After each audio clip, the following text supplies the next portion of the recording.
Sorry sorry sorry, माय mistake, sorry. मला असं वाटलं की काय वाटलं? मला असं वाटलं माझ्या ओळखीची मुलगी आहे, करीना नाव तिचं. उद्या कॅटरीना म्हणून हात लावशील कोणाला? हे बघा, तुम्ही काहीतरी गैरसमज करून घ्या. तुझ्यासारख्या मुलांना ना चांगलं ओळखतो मी. नुसते अदाशासारखे फिरत असता इकडे.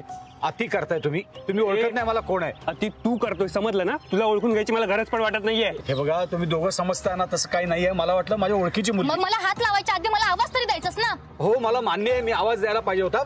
माझी चूक झाली. काय झालं ताई? अहो बघा ना, हा माणूस माझी छेड काढतोय. काय रे, मुलींची छेड काढतोस काय? नाही नाही, हे बघा, मी छेड काढत नव्हतो. म्हणजे हे बघा, चुकलं माझं. म्हणजे मी त्यांना हात लावायला नको होता, ही गोष्ट खरी आहे. हात लावल्याचं कबूल करतोय आणि वरून नाही पण बोलतोय. एवढंच नाही तर दादागिरी पण करतोय. हे बघा, सॉरी सॉरी सॉरी. अरे ऍक्टर आहे. कुणी ऍक्टर? त्याने सिद्धांत शाळेचा खून केलाय. एक मिनिट, अजिबात ऐकून घेणार नाही मी ह्यांची छेड पण नाही काढली आणि कोणाचा खून पण नाही केला. आता कोण काय बोललं ना तर एकेकाचं मुडदात पाडेल.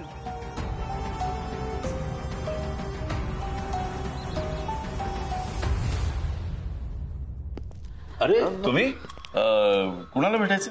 मला रेवती मॅडमना भेटायचं होतं. मॅडम तर सुट्टीवर आहेत. अरे देवा, कधी येतील त्या? साधारण 8 दिवस तरी लागतील. सर, काय झालं? तुम्हाला काही सांगायचं असेल तर तुम्ही मला सांगू शकता मॅडम. साहेब, माझी मुलगी करीना गायब झाली हो. गायब झाली? ती राजन साहेबांकडे कामाला होती ना, तिथून अचानक गायब झालीये. मी तिला फोन करतेय पण फोन लागत नाहीये. मला खूप काळजी वाटते हो तिची. आता तुम्हीच तिला शोधून काढू शकता. आता लक्षात येत आहे तुमच्या? मॅडमनी तुमच्या मुलीला कधीच सांगितलं होतं त्या राजनकडची नोकरी सोडून दे, काम सोडून दे म्हणून, पण ऐकलं नाही तिनं. अहो, तेव्हा मी पण समजावलं होतं तिला, पण माझंही ऐकलं नाही तिने.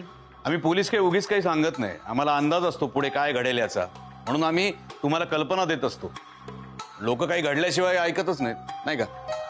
साहेब, चूक झाली माझ्या पोरीची, पण आता काय करायचं ते सांगा ना. तुम्ही रीतसर तक्रार करा. तुमचा कोणावर संशय? संशय तर राजनवरच होता, पण नाही, बीन नाही. आणि राजनला घाबरायचं कारण नाही. मॅडम, पुढचं काय असेल ते आम्ही बघून घेऊ, डोंट वरी. अहो, पण तो अजय म्हणतोय की सिद्ध जिवंत आहे आणि करीना त्याच्याच बरोबर आहे म्हणून. अच्छा, मॅडम, तुम्हाला काय वाटतं? म्हणजे तो सिद्ध खरंच जिवंत आहे? तसं काही सांगता येत नाही हो, पण सगळे तसंच बोलतायत ना. हा, पण तुम्हाला नक्की कोण बोललं? शिवानी.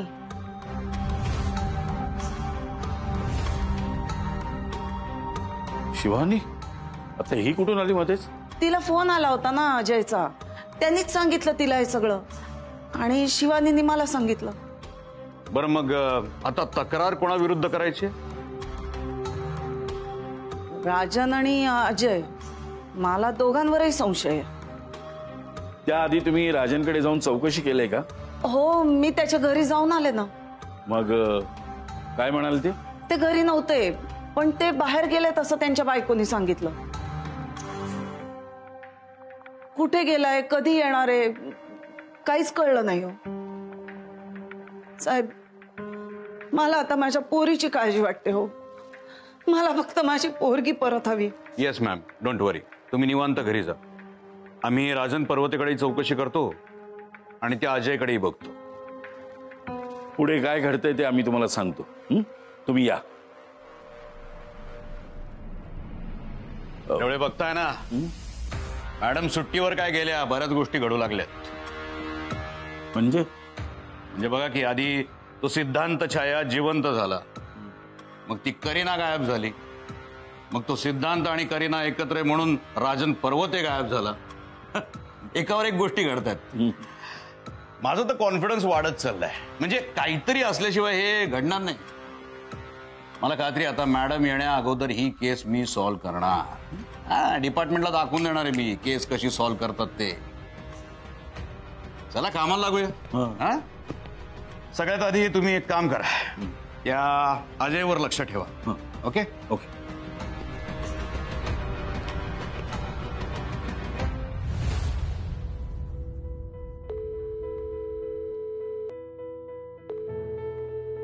मॅडम, तुम्ही बोलवलं?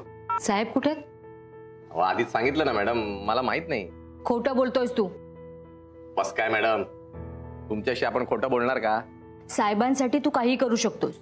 तुला माहितीये साहेब कुठे आहेत, पण तू मला मुद्दाम सांगत नाहीयेस. हो, असं काय करताय? मला खरंच माहित नाही. तू कधीतरी साहेबांना सोडून राहिलायस का? आणि साहेब पण बाहेर जाताना सतत तुला सांगून जातात. बरोबर बोलतेय ना मी? तुम्ही बोलताय ते अगदी बरोबर आहे मॅडम, पण यावेळी मॅटर जरा वेगळाच आहे. साहेबांनी मला घरी थांबायला सांगितले आणि घराकडे लक्ष ठेवायला सांगितले. एवढंच सांगितलं हो. शपथ सांगतो, माझ्यावर विश्वास ठेवा. बरं मग कुठे गेले असतील असं वाटतंय तुला? नाही, पण खरंच मला काही सांगता येत नाही हो. त्या करीनाबद्दल काही माहिती काढलीस का? करीनाची पण माहिती काढण्याचा खूप प्रयत्न केला, पण तिचाही काही पत्ता नाही. मला ना यांचा आधी खूप राग यायचा, पण आता ना काळजी वाटतेय. अरे इलेक्शन जवळ आले, त्यात त्यांच्या मित्रांपेक्षा शत्रूच जास्त आहेत. उद्या काही बरं वाईट घडण्याआधीच आपण पोलिसांकडे जाऊयात. नाही मॅडम, आपल्याला तसं काही करता येणार नाही. का? तुला तुझ्या साहेबांची काळजी नाहीये का? मला भरपूर काळजी आहे हो, पण साहेबांनीच मला सांगितलंय पोलिसांना काही सांगायचं नाही. आता ही काय नवीन भानगड आहे? नाही म्हणजे त्यांनी जेवढं सांगायला सांगितलं तेवढं मी सांगितलं. अजून काय सांगितलंय? हेच की असंच काहीतरी महत्वाचं काम आहे म्हणून थांबले, आणि हे पोलिसांबद्दल, बाकी काहीच माहित नाही. म्हणजे पोलीस इथे येणार आहेत हे त्यांना आधीच माहिती होतं का? मॅडम मला खरंच माहित नाही हो काही. काय मूर्खासारखं मला माहित नाही, मला माहित नाही? तू हे जे काही सांगतोय त्याचा तोच अर्थ लागतोय ना? हो, पण करीना गायब आहे की नाही? मग पोलीस तिला शोधायला पहिले इथेच येणार, मग याचा पण अर्थ तोच होतो ना. तुला काय वाटतं हे आणि करीना खरंच एकत्र नसतील ना?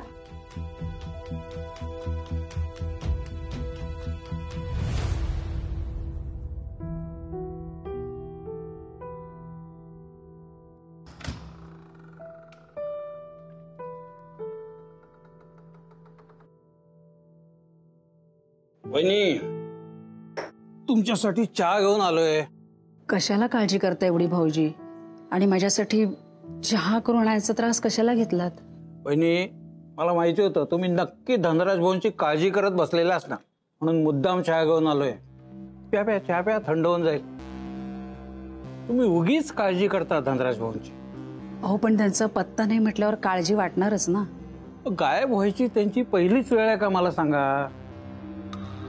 हा माणूस तेव्हाच गायब होतो जेव्हा त्याला स्वतःहून गायब व्हायचं असतं. त्यांना काहीही होणार नाही. त्यांना परत यावं असं वाटलं ना, ते स्वतःहून परत येते. तुम्ही चहा नाही घेतला अजून?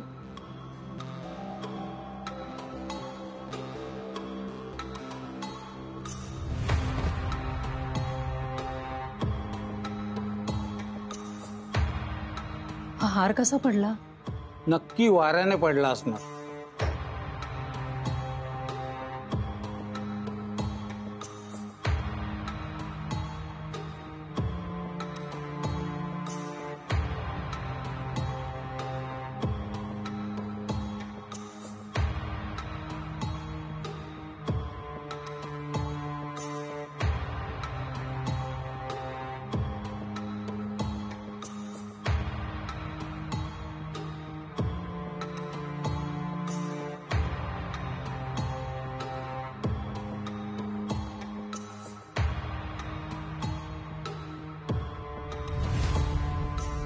काकू, आत येऊ? अरे कुलदीप, ये ना ये, अगदी वेळेवर आलास. काय काय घडलं? अरे हा हार घाल ना त्या फोटोला.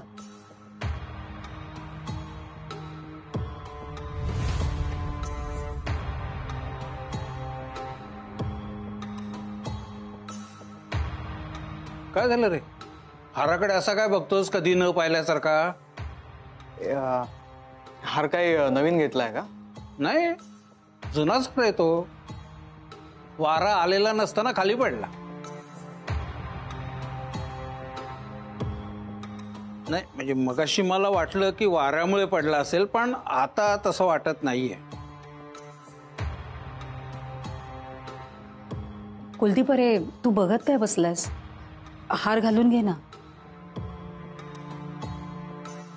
काय रे, काय झालं?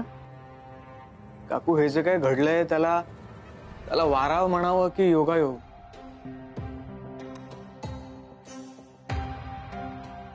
म्हणजे काही योगायोगाची काय भानगड आहे? कदाचित आता मी तुम्हाला जे काही सांगणार आहे त्यावर तुमचा विश्वास नाही बसणार,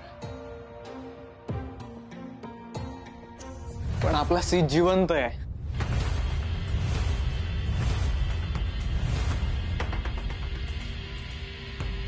काय? हो, आपला सी जिवंत आहे. हे बघ, ह्याच विषयावर अजयने आधी माझं डोकं उठवलं होतं तर त्याला मी हाकलून लावलं. तर आता तू आलायस. तुम्ही काय माझी चेष्टा लावलीत का रे? नाही नाही काकू, तुम्ही अजिबात असा गैरसमज करून नका घेऊ. अजय जे सांगतोय ते सगळं खरं आहे. त्याला तशी खात्रीच आहे. म्हणजे त्याने जेव्हा मला हे सगळं समजावून सांगितलं त्यानंतर माझी सुद्धा खात्री पटली. आपला सी जिवंत आहे आणि आता तो त्या करीना सोबत आहे. हो, अजय असं काहीतरी सांगत होता. पण हे कसं शक्य आहे? तो अजय काहीतरी सांगतो म्हणून आपण त्याच्यावर विश्वास ठेवायचा का? नाही, बरोबर आहे काका तुमचं. अजयच्या कुठल्याच गोष्टींवर माझाही कधी विश्वास नव्हता. मग म्हणजे यावेळी त्यांनी जेव्हा ही गोष्ट सांगितली त्यावेळी मला असं वाटलं तो भंकसच करतोय. पण नाही काका, मी त्याला स्वतः फोनवर कित्येकदा बोलताना बघितलंय. तो सतत त्या करीनाशी फोनवर बोलत असतो. अरे किती वेळा सांगू मी तुम्हाला की मी माझ्या ह्या हातांनी त्याला अग्नी दिलाय. का पुन्हा पुन्हा तो विषय काढून तुम्ही मला त्रास देताय रे? आता कुठे या सगळ्यातनं मी सावरते तर तेही बघवत नाहीये का तुम्हाला? नाही नाही काकू, असा अजिबात उद्देश नाहीये आमचा. पण सीटचा विषयच असा आहे की आपल्याला तो टाळताच येत नाही ना. आता ह्या विषयावर चर्चा नको. तू आधी हा हार घालून घे.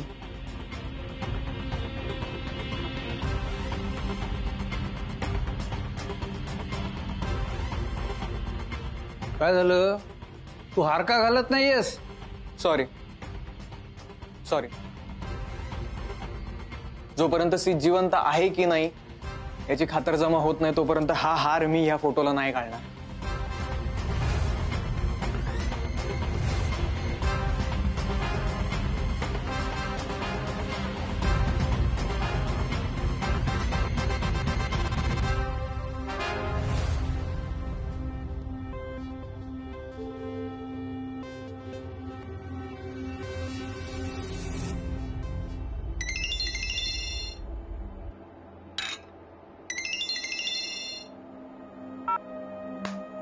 अरे हॅलो, अरे किती वाजता ऑर्डर दिली होती? एवढा वेळ कसा लागतो रे तुम्हाला? Hello, excuse me. हे बघा, इतका वेळ झालाय, आता किती वेळ वाट बघायची मी? आणि मला काय काय बनवून खावं लागतंय तुमच्यामुळे. व्हॉट?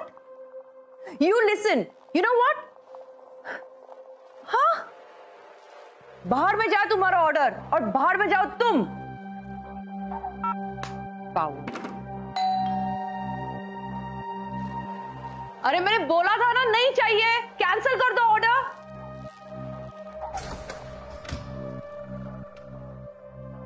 तू का? अजून कोणी येणार होतं का? हो, फूड डिलिव्हरी बॉय येणार होता. उशीर झाला त्याला म्हणून मी ऑर्डर कॅन्सल केली. अच्छा.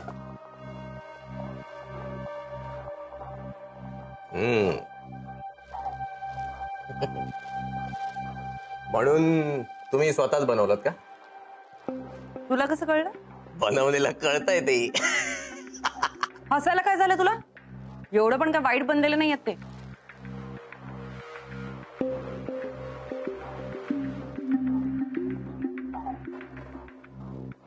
बोल, का आला होतास? साहेबांचा निरोप आहे. महत्वाच्या कामासाठी ते बाहेर गेलेत. पण कोणी चौकशी करायला जर आलं तर तुम्ही काय सांगणार? तुझ्या साहेबांबद्दल मला का कोणी काय विचारेल? सध्या परिस्थिती काय आहे, कधी काय होईल सांगता येत नाही ना. त्यामुळे साहेबांनी जे सांगायला सांगितलं तेवढंच मी सांगितलं. नक्कीच साहेबांनी कुठला तरी घोळ घातलाय. त्याच्याशी तुम्हाला काय करायचं? मला काय करायचंय म्हणजे? मला माहिती असायला पाहिजे ना. त्याची काही गरज नाही. गरज नाही म्हणजे काय? कुणाशी बोलतोयस माहितीये ना तुला? हो, साहेबांनी जे बोलायला सांगितलंय तेवढंच बोलतोय मी. तुम्ही लक्षात घ्या ना, समजून घ्या. समजा तुझ्या साहेबांनी मला जे काय बोलायला सांगितलंय तसं नाही बोलले तर? साहेबांना राग आहे. साहेबांचा राग तुम्हाला माहितीच आहे. मग तुमची काय अवस्था होईल हे तुमचं तुम्हालाही कळणार नाही. आणि मी सुद्धा तुमची काही मदत करू शकणार नाही. कसं? बोल, साहेबांनी काय बोलायला सांगितलं? नाही, आधी खाऊन घ्या. उपाशी पोटी ना माणसाची चिडचिड होती. कशी तुमची झाली आता. झालंय माझं खाऊन. बोल पटकन. अन्न हे परब्रह्म असतं, ते असं टाकून द्यायचं नसतं. ठीक आहे, हरकत नाही. तुम्ही जर खात नसाल तर मीच संपवतो. कांदे पोहे. मला अजूनही असं वाटतंय की आपण सगळ्यांनी मिळून एकदा खात्री करून घ्यायला हवी. काय सांगता येतं, कदाचित सीट जिवंत पण असेल. झालं बोलून की अजून काही बाकी आहे? काकू प्लीज याच्या पाठीमागच्या माझ्या भावना समजून घ्या. अरे ही गोष्ट तू आल्यापासून त्या तुला सांगायचा प्रयत्न करतायत की तू त्यांच्या भावना समजून घे.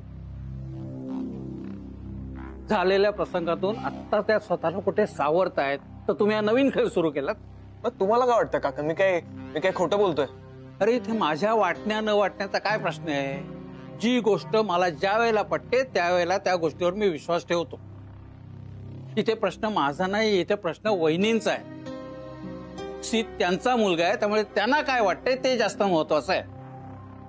मी काय म्हणतो काकू, आता एक शब्दही बोलू नकोस. तू निघ इथून. तुम्हाला तुमचा मुलगा नको असेल, पण मला माझा मित्र परत हवाय. अरे मला सुद्धा माझा मुलगा परत हवाय ना, पण नुसतं बोलून काय उपयोग आहे? एकदा गेलेला माणूस परत येणार आहे का? अरे एखाद्या लहान मुलाला जरी सांगितलं तरी समजतं त्याला, मग तुम्हाला का कळत नाहीये अजून? मला नाही या बाबतीत अजयचं म्हणणं पटतं. अहो कधी कधी नियमांना सुद्धा अपवाद असतातच ना. म्हणजे बघा ना, आपण आयुष्यात एखाद्या गोष्टीचा विचारही कधी केलेला नसतो, स्वप्नातही पाहिलं नसतं, ती गोष्ट अचानकपणे आपल्या आयुष्यात घडते. सीटच्या बाबतीतही तसंच काहीतरी घडलं असणार आहे. अहो सीट फक्त गायब आहे आणि त्या पाठीमागे राजनचाच हात असणार आहे. अरे पण सीतच्या खुनाच्या बाबतीत त्या राजनलाच अटक झाली होती ना. मग तो हा असा डाव का खेळेल? आणि हे जर सगळं खरं असतं तर राजनने स्वतःच सिद्धला सगळ्यांच्या समोर आणलं असतं ना. स्वतःच्या बचावासाठी असा वकील नसता शोधत बसला. हाच तर डाव आहे त्याच्या पाठीमागे. म्हणजे काय? सीदने राजनचा जाहीरपणे अपमान केला, त्याचा राग राजनच्या मनात होताच. मग राजनने काय केलं, माफी मागायला लावली, ती पण जाहीरपणे आपल्या सीदला. त्यामुळे सीदच्या मनात राजनबद्दल राग होताच. त्यामुळे सीद राजनची वाट लावणार याची कल्पना त्याला होतीच. म्हणूनच त्याने सीदचा काटा काढला. नाही पण तू तर म्हणतो सीत जिवंत आहे ना. हे ती एक वेगळीच थिअरी आहे काका. इथून आपण सीदला हॉस्पिटलमध्ये हलवलं, त्यानंतर काय घडले आपल्याला काहीच माहित नाही ना. आणि राजन इतका पोचलेला माणूस ना की तो कधीही कुठेही कोणाचीही अदला बदल करू शकतो. आता बघा ना, आज तपासून 4 महिने झाले, पण अजूनही पोलिसांच्या हाती काहीच का नाही लागत आहे.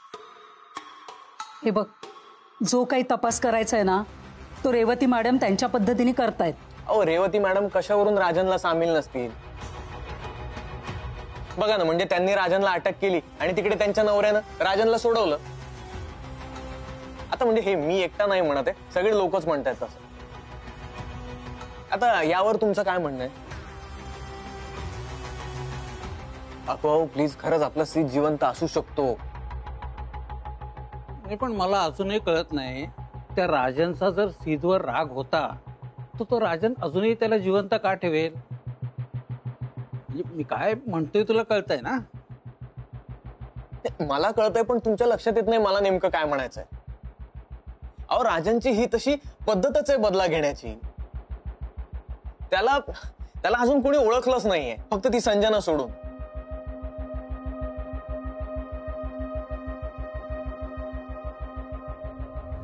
सेड यार, ट्राय टू अंडरस्टँड. तुला कळतंय का तू काय केलंयस?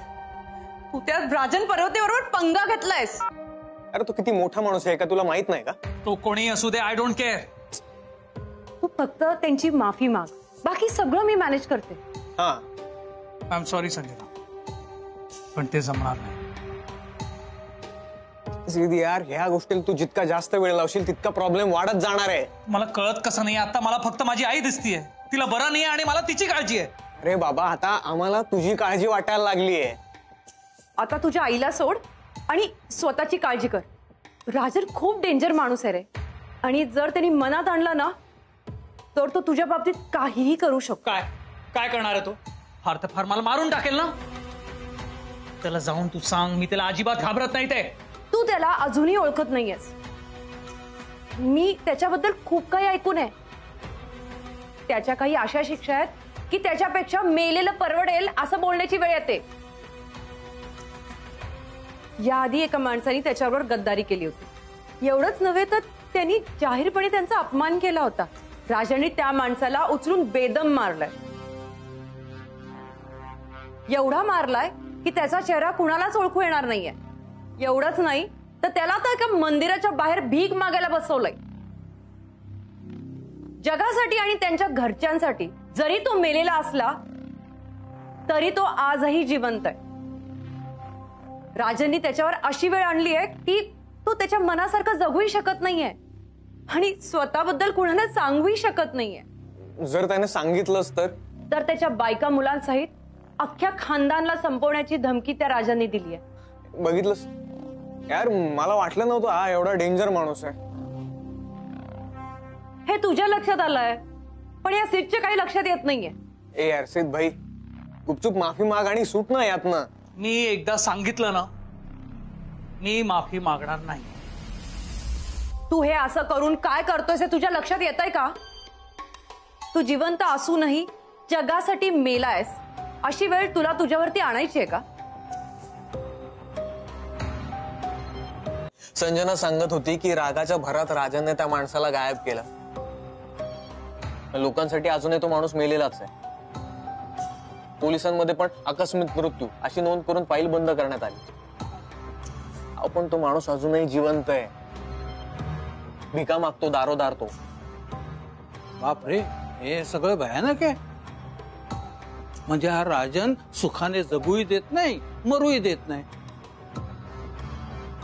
म्हणजे आपल्या सीटच्या बाबतीत असंच काही. हेच मी सांगण्याचा प्रयत्न करत होतो तुम्हाला. तुमच्या मनात असा विचार येतोच तरी कसा? चालते व्हा, तुम्ही दोघंही आत्ताच्या आत्ता इथनं चालते व्हा. नाही वहिनी, मी आपली एक शक्यता बोलून दाखवली बस. आणि कुणी सांगावं ना, जसं तो माणूस जिवंत आहे तसं आपला सीट सुद्धा. शक्यच नाही. माझा सिद्ध जिवंत असता ना तर त्याने सगळ्यात आधी मलाच फोन केला असता. ती कोण कुठली करीना, तिला भेटायला आणि तिच्याशी असं बोलायला गेला नसता तो. अहो ती करीना खरंच सीटच्या खूप जवळ होती. म्हणजे आम्ही त्याचे मित्र असून सुद्धा तिच्यावर त्याचा जास्त विश्वास होता. आणि तुम्हाला कॉन्टॅक्ट करण्याचा त्यानं प्रयत्न केला असता तर सगळ्या जगाला कळलं असतं ना ते. म्हणून कदाचित त्याने आधी करीनाला कॉन्टॅक्ट केला.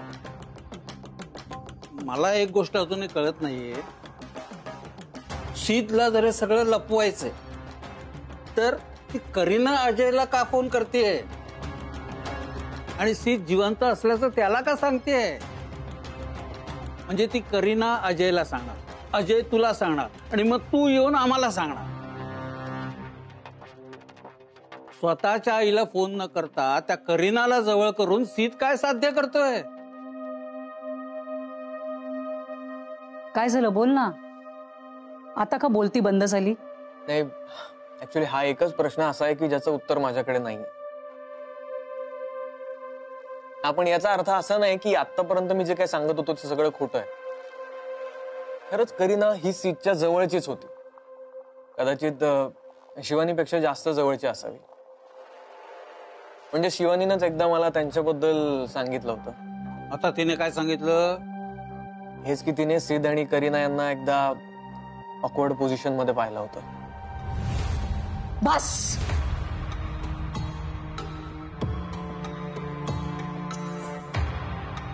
माझ्या सिद्धला सहानुभूती दाखवण्याच्या नावाखाली बरीच बदनामी केली त्याची. चालता हो इथून. आणि इथून बाहेर पडल्यानंतर ना जरा स्वतःच्या कामधंद्याचं बघा जरा. म्हणजे डोक्यात नाही असते घाणेरडे विचार येणार नाहीत. काकू प्लीज, मी काय म्हणतो ते ऐकून तर घ्या. एवढं म्हणतोय तर विचार करून बघायला काय हरकत आहे? अहो, इथे माझा मुलगाच मला कायमचं सोडून गेलाय, माझा नवरा गायब झालाय, मला कोणाच्या तरी आधाराची गरज असताना तुम्ही माझा जीव घ्यायला निघाला. चला चालते व्हा इथून तुम्ही. मी काय म्हणतो वहिनी? जा म्हटलं ना.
अहो अजून किती वेळ वाट बघायची? तुम्ही ऑर्डर देताना काय म्हणाला होता की अर्धा तासामध्ये डिलिव्हर करणार, राईट?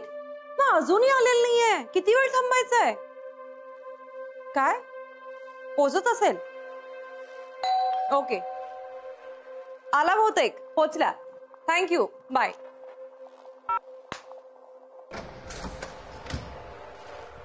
तुम्ही आजकाल काय झालं? नाही म्हणजे तुम्ही असं इकडे का कोणी येणार होतं? हो म्हणजे मी जेवण ऑर्डर केलं होतं ना, पण तुम्ही अचानक. सांगतो ना, काय आहे, आपण आधी बोलून घेऊया, म्हणजे मी जायला मोकळा आणि तुमचं पार्सल आलं की तुम्ही जेवायला मोकळ्या. पाणी घेणार का तुम्ही? नाही, मी तुमचा वेळ घेणार आहे.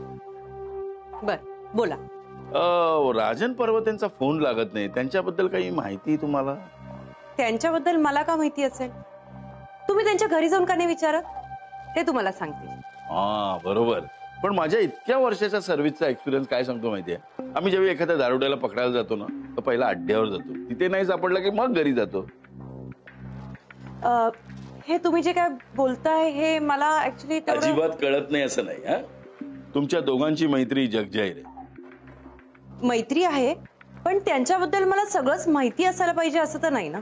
नाही म्हणजे तुम्हाला आता जेवढं माहिती आहे तेवढं सांगा, पण तुम्ही पोलिसांशी बोलताय त्यामुळे खरं बोला, खोटं बोलू नका.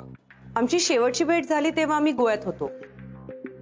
माझं तिथलं काम संपल्यानंतर मी लगेच निघून आले, पण ते अजूनही तिकडेच आहेत. गोव्यात काही विशेष काम? हो, माझा शो होता.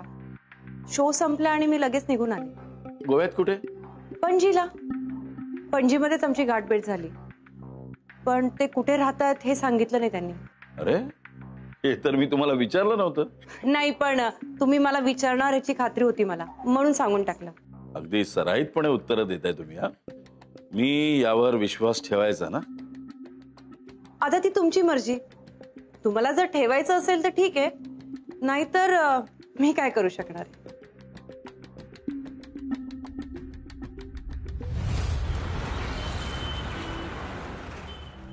प्रिय शिवानी, आयुष्यात खूप अडचणी आल्या, अनेक कठीण प्रसंगांना सामोरं जावं लागलं, पण माझा निर्णय चुकलाय असं मला कधीच वाटलं नाही. का? कारण समाधानी राहण्यासाठी आधी नैतिकता जपावी लागते. खरं तर ती नैतिकता माझी ताकद होती आणि तीच माझी श्रीमंती सुद्धा. तुला लहानाचं मोठं करताना तुझ्यावर सुद्धा मी हेच संस्कार केले होते. एक वेळ माझ्या मुलीचं कुणी कौतुक केलं नाही तरी चालेल, पण तिच्यावर कधीही कुठलेही आरोप होऊ नये. पण सध्या काय चाललंय हे तू पण पाहतेच आहेस. कालपर्यंत मी माझ्या मुलीला कौतुकानं टीव्हीवर पाहत होतो, सगळ्या मित्रमंडळींना तिच्याबद्दल भरभरून सांगत होतो, पण आज टीव्ही बघण्याचं धाडस होत नाही. कुणाचा फोन आला तर उचलण्याची इच्छाच होत नाही. तू निर्दोष आहेस हे मला माहिती आहे, पण तुझी होत असलेली बदनामी मला आता सहन होत नाहीये. म्हणूनच मी ठरवलंय, आता सगळ्यांचाच निरोप घ्यायचा, अगदी कायमचा. पोलिसांना माझी विनंती आहे, माझं आयुष्य संपवणं हा सर्वस्वी माझा निर्णय असल्यामुळे कृपया कुणालाही जबाबदार धरू नये. शिवानी, तू लढत असताना तुझ्या पाठीशी उभं राहण्याऐवजी मी तुला सोडून चाललोय. शक्य झालं तर मला माफ कर. तुझा दुर्दैवी बाबा.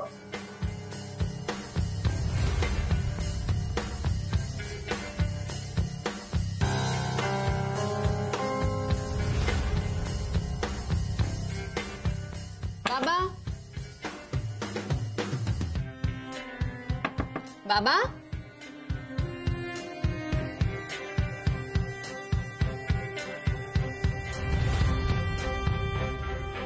बाबा, बाबा, बाबा काय करताय तुम्ही? सोडा. शिवानी, मला आता जगायचं नाही. बाबा, असं काही करू देणार नाही मी तुम्हाला. काय करू? बाबा खाली उतरा.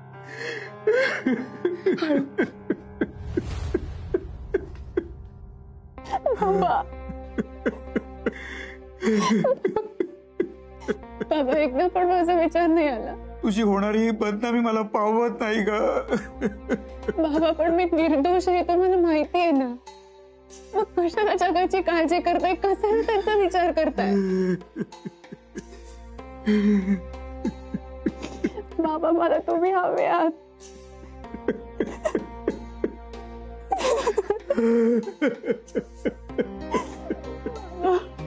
शिवानी बाबा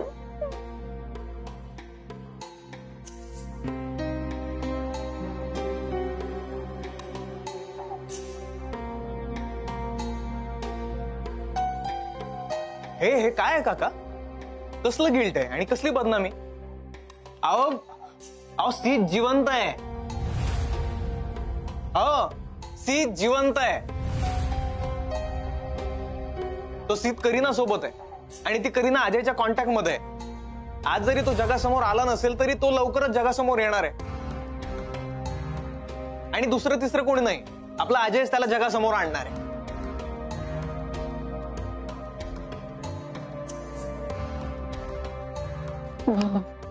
मला आधी प्रॉमिस कर, पुन्हा असं काही करण्याचा विचार सुद्धा मनात आणणार नाही आता. प्रॉमिस.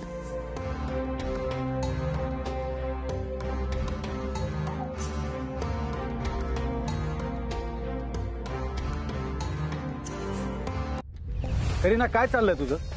तू मला बोलवतेस आणि भेटतच नाहीस. तुम्हीच भेटत नाही आहात. उगाच खोटं बोलू नकोस. तुम्हाला माहितीये ना मला खोटं बोलायला अजिबात आवडत नाही. मग मी खोटं बोलतोय असं तुला म्हणायचंय का? मी असं कुठं म्हणाले? पण अर्थ तर तसाच होतो ना. तू सांगितलेल्या ठिकाणी मी गेलो होतो, तिथे एक कपल बसलं होतं. मला असं वाटलं तू आणि सीत असशील, पण ते दोघं भलतेच निघाले. मग तुम्ही नक्कीच चुकीच्या ठिकाणी पोहोचले असणार. नाही नाही, तू ज्या स्पॉट बद्दल सांगितलं होतं ना मी तिथेच गेलो होतो. एवढे डिटेल्स दिले होते, मग मी कसं चुकणार? मी आता शेवटचं विचारतो, खरं खरं सांग, नक्की तू कुठे? अलिबागला. काय? हो. पण तू तिकडे का गेलीयस? सिद्धला अलिबाग आवडतं ना, म्हणून आम्ही दोघं इथे निघून आलोय.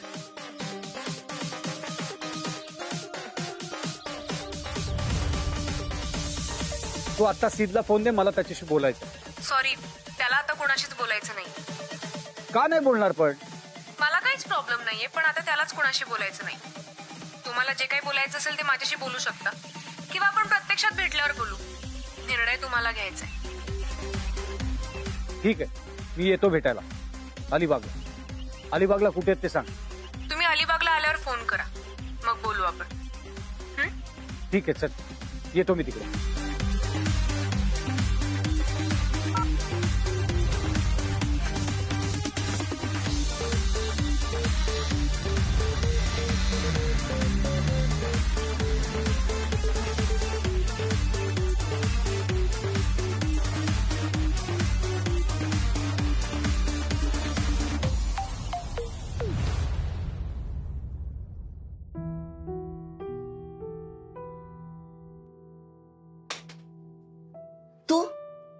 तू पुन्हा का आलीस इथे? माझ्या करीनाची आणखी बदनामी करायच्या आत्ताच्या आत्ता निघून जाईल. काकू, आय एम सो सॉरी. मला माहितीये मी रागाच्या भरात तुम्हाला नको नको ते बोलले. हे बाई, तुझं काही ऐकायचं नाहीये मला आता. तू कधी काय बोलशील, कधी काय वागशील, कोणालाच काही सांगता येत नाही. आधीच माझ्या पोरीनं माझ्या जीवाला घोर लावलाय, त्यात तुझी कटकट नको. निघ. काकू, असं का बोलताय? प्लीज माझं बोलणं ऐकून घ्या ना. तुझी चूक तुला कळलीये ना, झालं तर मग निघ आता. काकू प्लीज माझं ऐकून घ्या ना, प्लीज. काकू, माझं सिद्धवरती ना खूप प्रेम होतं, हे तुमच्या करीनालाही माहिती होतं. असं असताना करीना आणि सिद्ध एकत्र आहे हे कळल्यावर माझी काय अवस्था झाली असेल याचा प्लीज तुम्ही विचार करा ना. हे सगळं कळल्यावर ना मला माझा राग नाही आवरता आला. मी इथे आले, तुम्हाला नको नको ते बोलले. शिकली सवरलेली आहे ना ग तू. सिद्ध साहेब या जगात नाहीये ते अख्ख्या जगाला माहितीये, तरी तू त्यांचं नाव माझ्या पोरी बरोबर जोडत होतीस. तू वेडी म्हणावं की शहाणी म्हणावं हेच कळत नाही मला. काकू अहो, मला त्यावेळी ना खरंच काही कळत नव्हतं. पण मी इथून घरी गेले ना तेव्हा मी या सगळ्याचा विचार केला. सिद्ध जिवंत आहे का या गोष्टीचा सुद्धा मी चारही बाजूने विचार केला. तेव्हा मला कळलं की नाही, सिद्ध जिवंत नसू शकतो. हे आधी लक्षात नाही का आलं? काकू अहो, मला ना त्या अजयने ना सिद्ध आणि करीनाच्या बाबतीत इतकं कॉन्फिडेंटली सांगितलं होतं ना की दुसरा मी काही विचारच करू शकले नाही. त्या अजयला तर अजूनही असं वाटतंय की सिद्ध जिवंत आहे. तुला काय वाटतंय?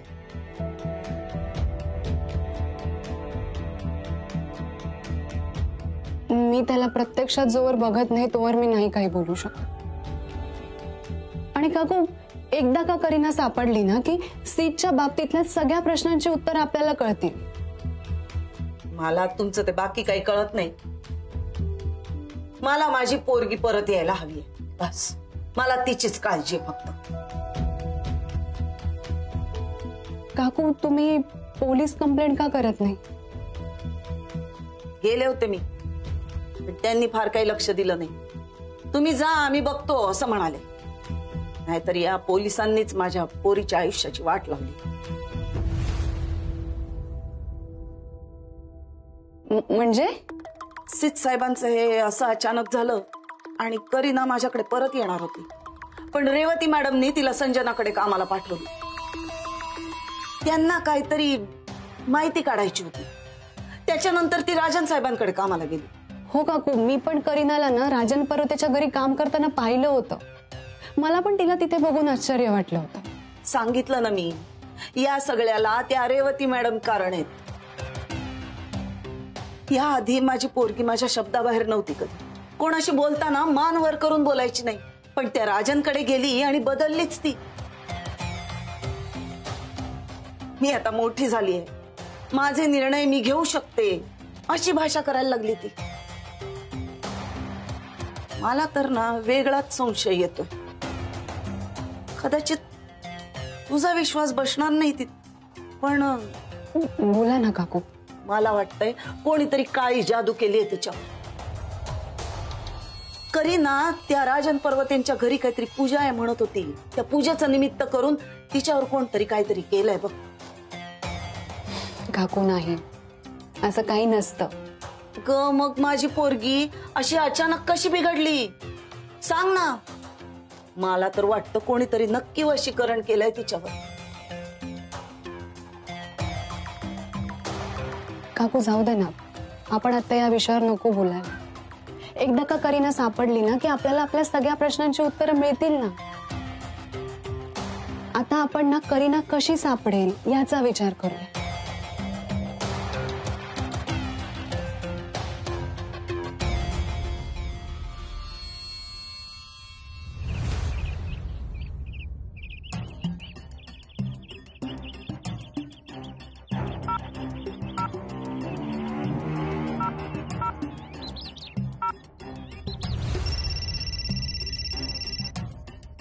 हा डोळे, बोला.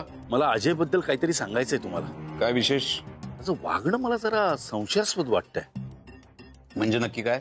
साहेब, मी संजनाच्या घरून चौकशी करून निघालो ना, तर मला वाटेत अजय दिसला.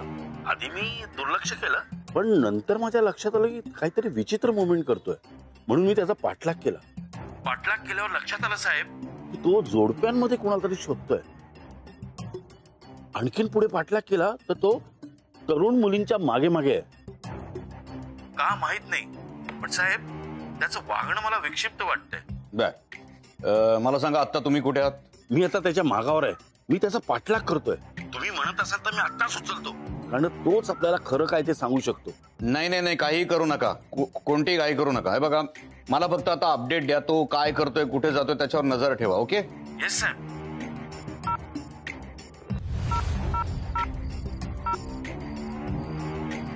बोला. हा, हॅलो करीना. मी पोहोचलोय स्पॉटवर, अलिबागला. तुम्ही जिथे आहात तिथेच थांबा, मी पोहोचते तिथे. ठीक आहे. तुम्ही दोघेही याल ना, तू आणि सिद्ध? हो. तुम्ही आता नक्की कुठे उभे आहात? मी गार्डन जवळ आहे. 2 नारळाची झाडं आहेत आणि एक टी जंक्शन सारखा स्पॉट आहे.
अजय